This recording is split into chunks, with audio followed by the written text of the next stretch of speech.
नमस्कार, मैं हूं आपके साथ मनुराज सक्सेना। सीरिया में गृह युद्ध छिड़ा, वहां के राष्ट्रपति रूस भाग निकले, ये सब तो आप जानते होंगे। लेकिन इस बीच जिस तरीके के हालात वहां बिगड़ रहे हैं, बेकाबू हालात के बीच इजराइल ने ताबड़तोड़ हमले तेज कर दिए हैं सीरिया के अंदर। पिछले 2 दिन के अंदर सैकड़ों हवाई हमले इजराइल की तरफ से किए गए हैं। कई सैन्य ठिकानों पर निशाना बनाया है। दमिश्क जो राजधानी है सीरिया की, वहां पर कई सैन्य ठिकानों पर न सिर्फ हमले किए, बल्कि जानकारी ये मिल रही है कि एक रिसर्च सेंटर जहां पर वैज्ञानिक अपनी रिसर्च को अंजाम देते थे, जहां से बड़े रॉकेट बनाए जाते थे, केमिकल हथियार बनाए जाते थे, उस रिसर्च सेंटर को भी इजराइल की तरफ से निशाना बनाया गया है। हालांकि इजराइल सरकार ये दावा कर रही है कि वो हमला इसलिए कर रही है क्योंकि असद सरकार के जाने के बाद कहीं हथियार चरमपंथियों के हाथ ना लग जाए। सीरिया में इस वक्त क्या कुछ चल रहा है, हर एक अपडेट, वहां की ग्राउंड जीरो रिपोर्ट आपको दिखाते हैं, देखिए।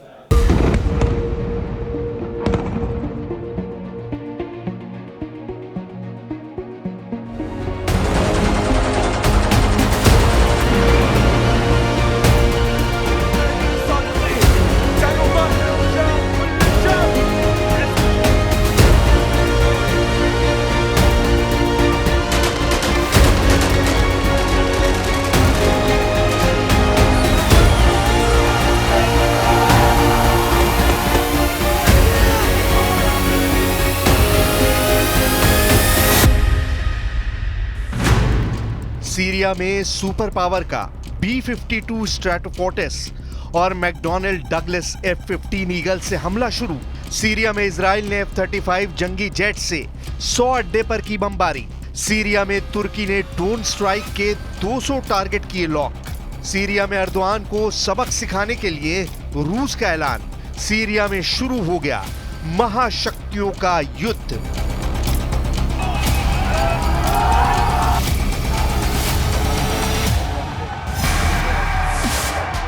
सीरिया में अमेरिका आ गया धमाके के साथ, जंगी जेट से बम बरसाकर 75 ठिकाने दहलाकर। सुपर पावर ने दिखा दिया कि जब वो दुश्मन को मारता है तो उसे रोने भी नहीं देता।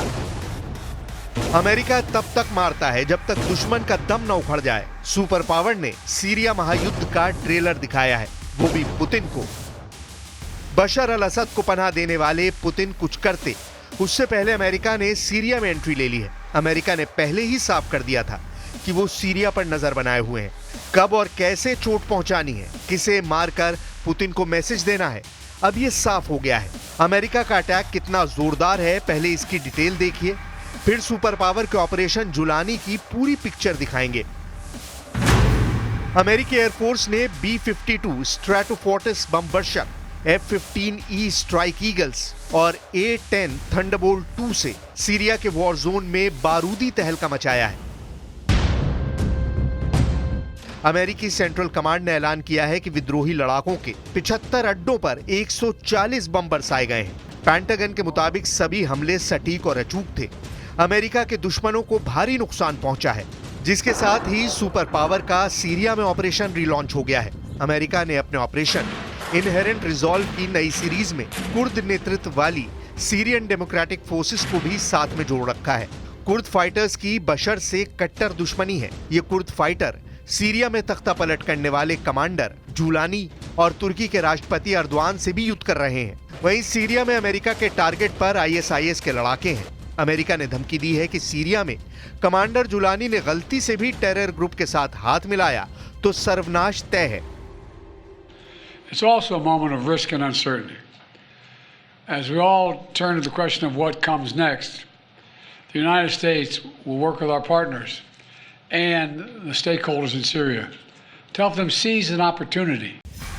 कमांडर जुलानी का सीरिया का सरगना बनना अमेरिका को रास नहीं आ रहा। अर्दोआन का खासम खास जुलानी से अमेरिका नफे नुकसान का गुणा भाग कर रहा है। इससे भी ज्यादा सुपर पावर को खतरा इस बात से है कि बशर अल असद ने मॉस्को में डेरा जमा लिया है। प्रेसिडेंट पुतिन की शरण में बशर के जाने के मायने समझना मुश्किल नहीं। Today we call on all actors in and outside the region to act with prudence and calm and to refrain from steps that could further destabilize the region. The territorial integrity and unity of Syria must be preserved. रूस ही ऐसा देश है जो बशर को America के ताप से बचा सकता है। प्रेसिडेंट पुतिन ही इकलौते लीडर हैं जो दोबारा बशर अल असद की वापसी दमिश्क में करवा सकते हैं। पुतिन बशर के मिशन इम्पॉसिबल को पॉसिबल बनाने का दमखम रखते हैं। पुतिन की कुछ मजबूरी भी बशर के हक में जाती है। पुतिन ने इशारों में जता भी दिया है कि सीरिया में क्या होने वाला है। वियना में रूस के राजदूत मिखाइल उलियानोव का ये मैसेज सीधे अमेरिका पर बड़ा तंज है। इसे पुतिन का ओपन ऐलान माना जा रहा है। मिखाइल ने पुतिन के इरादे जाहिर करते हुए लिखा है कि रूस कठिन परिस्थिति में अपने दोस्तों को धोखा नहीं देता। यही रूस और अमेरिका में अंतर है। मतलब ये कि रूस सीरिया में एक्टिव है, अमेरिका से ज्यादा गहरी पैठ रखता है। सीरिया में रूस और अमेरिका के सैनिकों के जमावड़े में बहुत बड़ा फर्क है।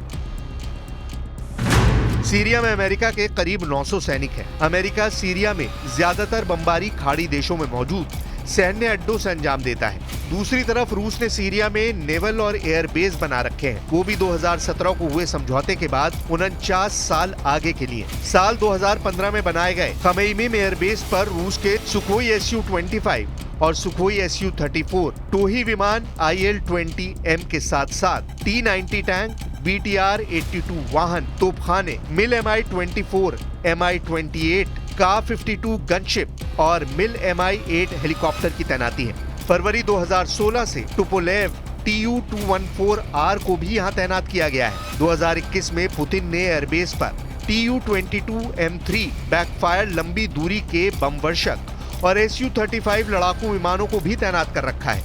वहीं टार्टस नौसैनिक अड्डे पर रूसी नेवी के ज्यादातर जंगी हथियार तैनात हैं, जिनसे पुतिन जब चाहे जिसे चाहे सीरिया से मार भगा सकते हैं। बशर अल असद अरब वर्ल्ड में रूस के सबसे जिगरी लीडर हैं।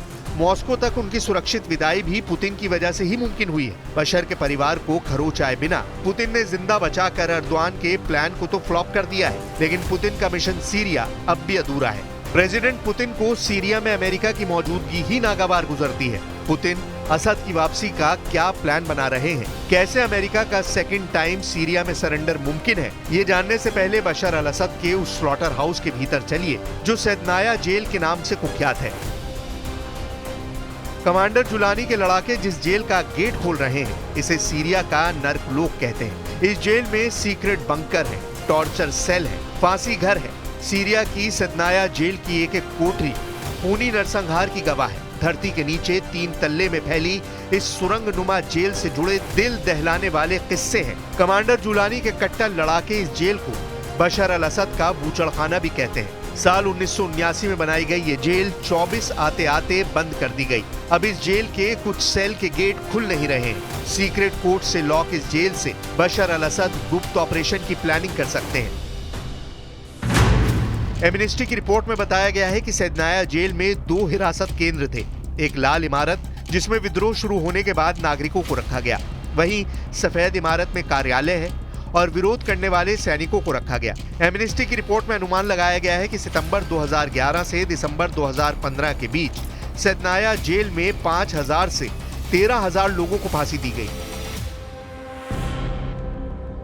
रिपोर्ट के मुताबिक जेल की लाल इमारत में हजारों कैदियों को चुपके से मौत के घाट उतार दिया गया है। फांसी से पहले कैदियों को कोठरियों से बाहर निकाला जाता था। इसके बाद उन्हें लाल इमारत के तहखाने में एक कोठरी में ले जाया जाता, जहां उन्हें 2 से 3 घंटे तक रखा जाता था।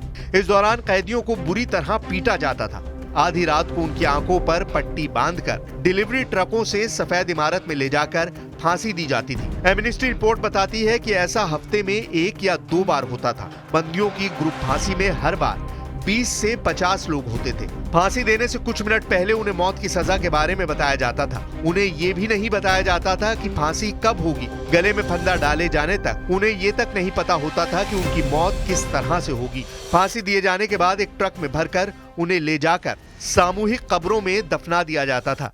बशर के जल्लादों के कारनामे कभी सामने नहीं आए। इसकी वजह जेल में हुआ कैदियों के साथ टॉर्चर है। तुर्की सैदनाया जेल जैसे क्रूर किस्सों का प्रचार कर बशर के खिलाफ माहौल बनाने में लगा हुआ है। वहीं मॉस्को में अफ्रीकी लड़ाकों को लेकर सीरिया युद्ध का पासा पलटने की प्लानिंग हो रही है। पिछले कुछ साल से रूस ने अफ्रीका महाद्वीप में अच्छा खासा दबदबा बना लिया है। रूस ने ही अफ्रीकी देशों को हथियारों से लैस भी किया है। रूस की वैगनर आर्मी का अफ्रीका में प्रभाव है। रूस के लिए सीरिया में डटे रहने की मजबूरी भी अब समझिए। रूस टार्टस नेवल बेस से माली, बुर्किना फासो, नाइजर और मध्य अफ्रीकी गणराज्य में अच्छा खासा प्रभाव रखता है। यह अफ्रीकी देश सीरिया से सबक लेकर रूस से किनारा करके तुर्की के पाले में जा सकते हैं। इसलिए एर्दोआन और अमेरिका के खिलाफ पुतिन अफ्रीका के खूंखार योद्धाओं को उतार सकते हैं, यानी युद्ध तय है। वो भी सीधे अमेरिका और रूस का टकराव होगा, जिसका खमियाजा कमांडर जुलानी, एर्दोआन और सीरिया तीनों को भुगतना होगा।